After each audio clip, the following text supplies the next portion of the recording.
Are you getting mixed messages from your local school district about when schools will reopen and don't know how to plan? Most likely, you are a parent on the edge wondering when virtual learning will ever end. Well, prior to the winter break, we were told schools would reopen in January. But then, when the second wave of the virus hit and most districts across the nation once again flip flopped by announcing schools would remain closed until the end of the 2020 2021 school year. Today, I'm going to be talking to you about the reality of continued online learning, my thoughts on when it might end, and give you 4 steps so you can create a backup plan to support your kids for the long haul. So, whether you're watching this live or catching the replay, be sure to leave any comments or questions you might have below, and be sure to like and share this video so that we can help as many parents who are struggling to get this information that they need today.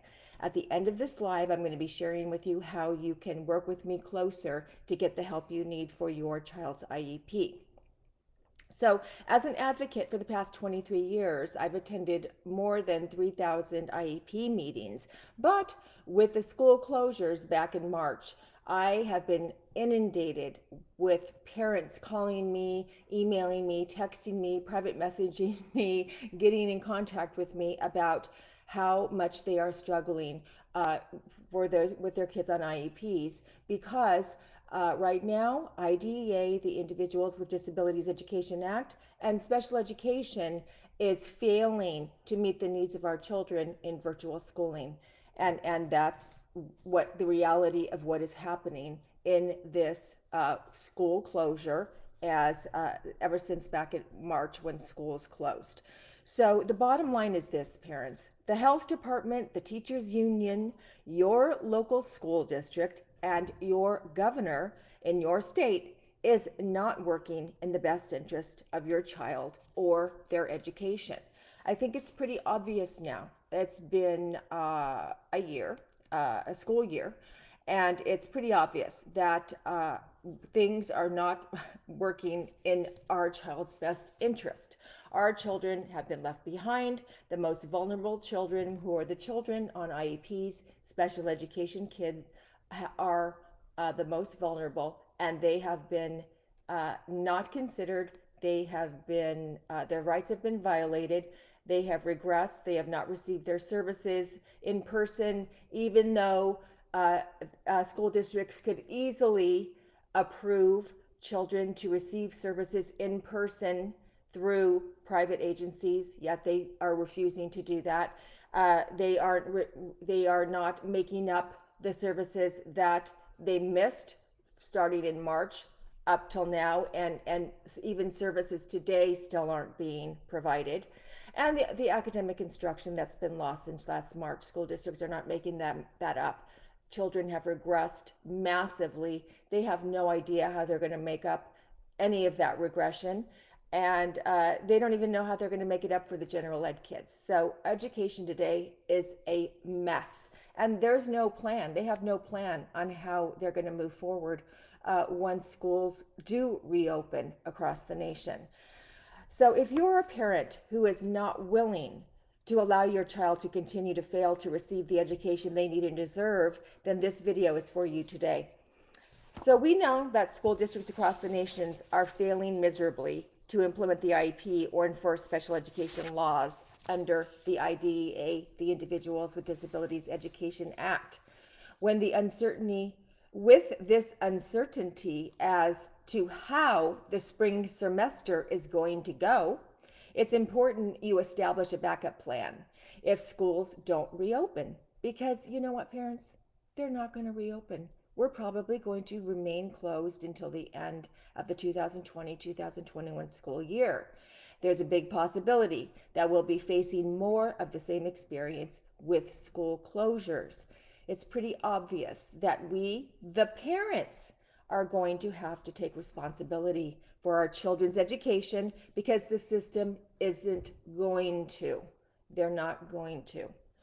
So today I'm going to be sharing with you 4 steps on how you can take to save your child's education for the 2020-2021 school year and at least stop the regression. Okay, if you start doing these 4 steps now, at least you're going to stop the regression.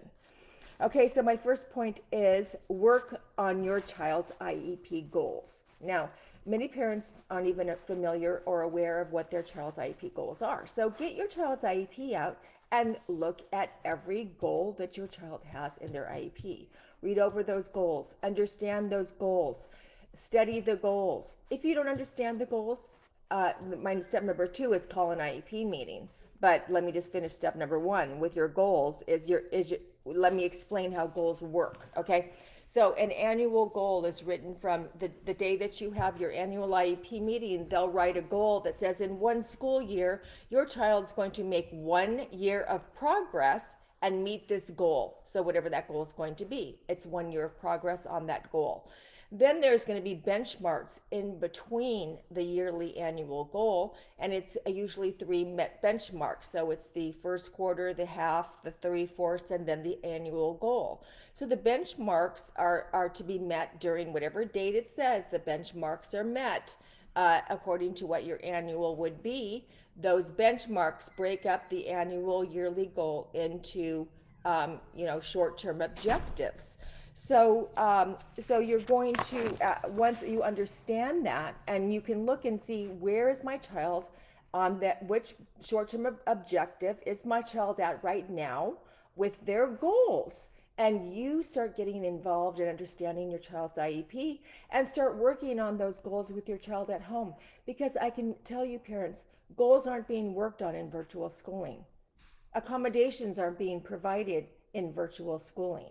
It's just not happening because it's almost impossible to do so unless the goals are embedded within the curriculum, which many goals are embedded in the curriculum. If you're getting a special ed curriculum from a special ed teacher, they can embed those goals. But if you're not and your child is in general ed, even in special ed, many times the goals are not being worked on.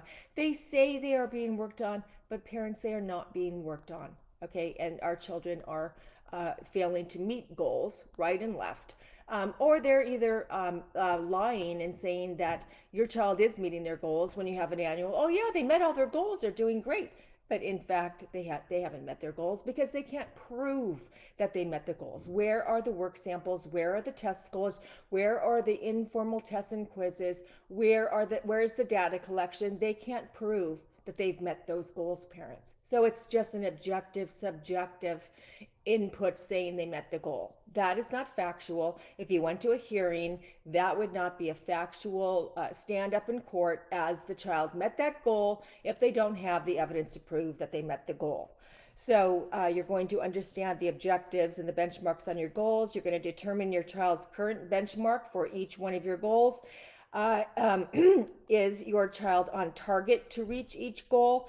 And do you see areas where a new goal is needed? So when you start working with your child and you start actually looking at their goals and learn and seeing where are they behind, where are their deficit areas, you're going to see areas where, wow, my kid needs a goal in this area. Why isn't there a goal there? And then you're going to have information and things to talk about when you call your IEP meeting, which is step number 2. You call your IEP meeting and you collaborate with your IEP team and your teachers or teacher, depending on if your child's in grade school or junior or high school. So now you are informed and aware about the goals and your child's current academic achievement levels. So now you can work with your teachers and IEP team on the goals, because guess what, parents? We're really the teachers at home when it comes down to it. That's the bottom line. We're the teachers. They pretend that it's not true, that we're not the aide, we're not the teacher, but we are. Parents are the aides, parents are the teachers right now, because special ed kids aren't learning online virtually. So we just have to admit it and be truthful and say what's really happening here. Parents are the teachers and parents are the one-on-one aides. So now when you call your IEP meeting, you're going to ask questions to your teacher, or if it's a service provider with your speech and language, occupational therapy, whatever, whoever is in charge of that goal, you're going to ask questions about how to work on the goals at home. Now, of course, parents, there's things like that in OT, you're not going to be able to work on those goals, or when it comes down to very clinically based, or things that parents wouldn't be able to do. Absolutely. But there are many goals, parents, that we can work on at home and help our kids to stop the regression. So you're going to ask questions of your teachers. How do I work on this goal at home? If you need academic assignments to work on those goals, you're going to ask your teachers, give me stuff for me to work on at home that targets this goal or whatever goals in your child's IEP. You're going to work with your teacher. And you're going to also ask for goals to be written in those areas you see deficits that they haven't wrote a goal on yet. Okay, so you're going to have much more information and be much more of a collaborative IEP team member once you start working on goals with your child at home. Okay, number 3 is the accommodations. Now I'm going to be doing another Facebook Live on accommodations and talking about what they are, how to implement accommodations at home as well, and how to work with your IP team on accommodations. But I'm not going to go deep into accommodations today, but you're going to look at your child's accommodations and become familiar with them. You're going to ask your teacher how to provide accommodations to work on the goals. So many goals can't be worked on unless accommodations are implemented to work on those goals. That's what accommodations are. Accommodations are things provided to your child that help them to make progress towards their goals and to access the general education curriculum. That's what accommodations do and serve.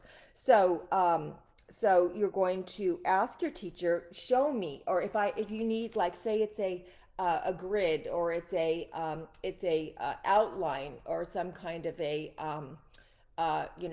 anything, any kind of tool that your teacher might be able to provide for you in the home. You can ask for your teacher to provide that for you so you can implement that accommodation at home. Same goes for like sensory integration tools that your child might need at home, that they can easily provide for you, and you can take home and provide your child with sensory integration tools as well. So that's number 3 is accommodations, and then ask for accommodations to be written in the areas that they are not written. So if you see that your child could use an accommodation at home that is not in your IEP, you're going to request that an accommodation be added to your child's IEP in the IEP, because you're going to, again, be much more familiar with the needs of your child. Number 4 is you're going to take data collection and video evidence at home. Now, why are you going to do that, parents? Because you're going to prove, and you're going to have evidence to show that you, the parent, is the one that is working on the goals, that is providing accommodations, and that you are the one that is helping your child to stop the regression, and that you, the parent, are the one that is focusing and targeting the goals, so that if your child meets the goals, it's because you worked on them, parents. It's not because they were worked on by the IEP team or the teachers, because they won't have any evidence to show that they worked on goals. Because you can ask, when you have an IEP meeting, when you go over the old goals and they say they met them, or they're making progress, you can ask,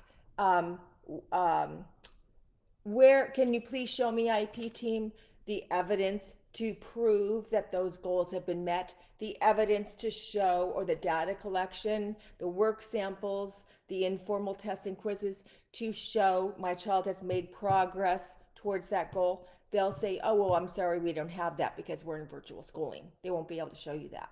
They might be able to show you something like an iReady score or some kind of an informal test that they might have given, but they won't be able to show anything more than that. So you are going to be able to show what you've been working on, because you're going to be taking data collection daily and show, on this day I worked with my child on goal number 3 and goal number 4. We did this, this, and this. And you're going to take video of your child and you working with your child on that goal. And that's evidence proving that you have worked on that goal, which is evidence proving that the IEP team failed to implement your child's IEP or work on the goals.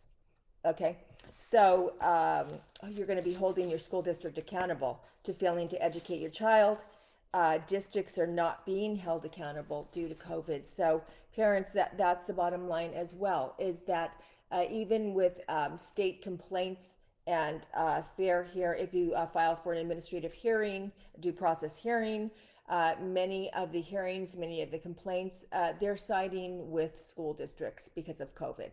So COVID is basically an excuse to not implement IDEA. And that's what's happening today. Is IDEA is being dismantled. The system really is being dismantled. Special education, even general education, the educational system is being dismantled today. And so parents, we're going to have to create a new system, a system that works for our children, a system that's equitable for our kids, where our kids are treated with have equal access to an education. Because guess what, guys? IDEA never was implemented since 1974 when it was written and enforced into law, or written into law. It's never been enforced since then. It's never been fully funded. Parents have always been the ones that have enforced it, that have had to make and force the hand of school districts and IEP teams to implement the IEP and fight for everything that we've ever gotten for our child who is a special needs child on an IEP. So that's pretty much the status of where we are today. So if you'd like more information or coaching on the subject, you can join my Facebook group. It's the Special Education Parent Empowerment Network, which is my private Facebook group. You must fill out those questions in order to be accepted into the group. If you don't fill out the questions, I can't accept you into the group because it's a private group. And you can also go to my advocatesforangels.com website, where I have a blog. I have so much information on there about your rights and your child's rights for special education, and for what it what it can mean today.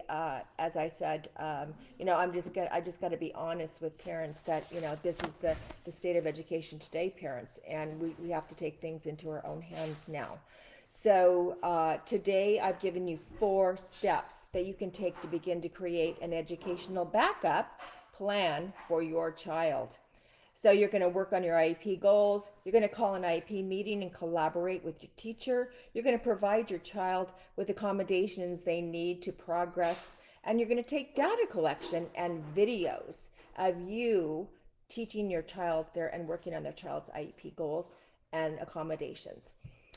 School buildings will most likely not open for the rest of the year, and our children will continue to fail to be educated unless we, the parents, do something about it. Our educational system is miserably failing our children because of the political agendas driven by the pandemic and enforced by your local health department, teachers union, school district, and governor of your state. It isn't fair that the responsibility of our children's education has been placed on us, the parents. But unfortunately, that is the current state of the educational system as it stands today.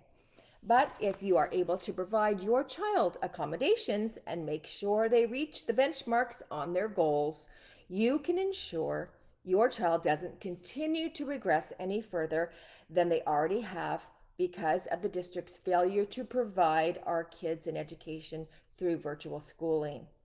So together, parents, we can figure this out and figure out the best way to move forward during these complicated times. And on a good note, I'd like to share with you my daughter Chanel's latest painting. She's always been a wolf fan ever since she was a child. She is in love with wolves, obsessed with wolves. So Chanel painted this wolf painting last week. And I also painted a painting with her as well. So, that's, one of my goals with Chanel is to get her back into her painting more and back into her drawing because she's an amazing artist. And so that's how I'm working with my grown adult daughter. I'm working on some of her goals. So I'm Valerie Aprahimian, the IEP navigator, and I coach and educate parents so they can receive the education their child needs to thrive both in school and in life after high school. And I'll see you next Friday at 10 a.m. Pacific time for the Advocates for Angels next Facebook Live. Take care and God bless everyone.